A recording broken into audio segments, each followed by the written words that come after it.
5 حقیقت خنده‌دار اما عجیب که اگه درست بهشون نگاه کنیم میتونن زندگیمون رو تغییر بدن. 1. خرس‌ها تو زمستون میخوابن و وقتی بیدار میشن برای هر کاری آمادن.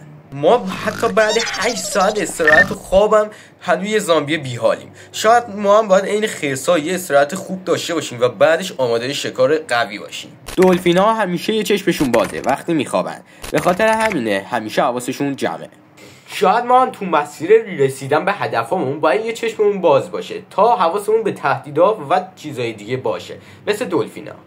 زرافه‌ها روزی فقط حدود 30 دقیقه میخوابن. اینا چی میزنن انقدر پر انرژی؟ شاید ما هم باید از زرافه‌ها یاد بگیریم تو زمانهای کوتاه مدت و با کیفیت استراحت کنیم و اونا همیشه آماده حرکتن چون نیم ساعت خوابشون رو کردن. مرغ‌ها هم رویا دیدن. حتی مرغ‌ها هم رویا دارن و میتونن رویا ببینن. میخوام بگم که تو هم رویا داشته باش، ولی فقط رویا نباشه، واسش تلاش کن. موچ‌ها هیچ وقت نمیخوابن، البته به اونجوری که ما میشناسیم، ولی همیشه در حال تلاش و جنب و جوشن. شاید موچ‌ها میخوام بهمون اینو یاد بدن که استمرار و حرکات‌های کوچیک کردن هم میتونه ما رو به هدفمون برسونه.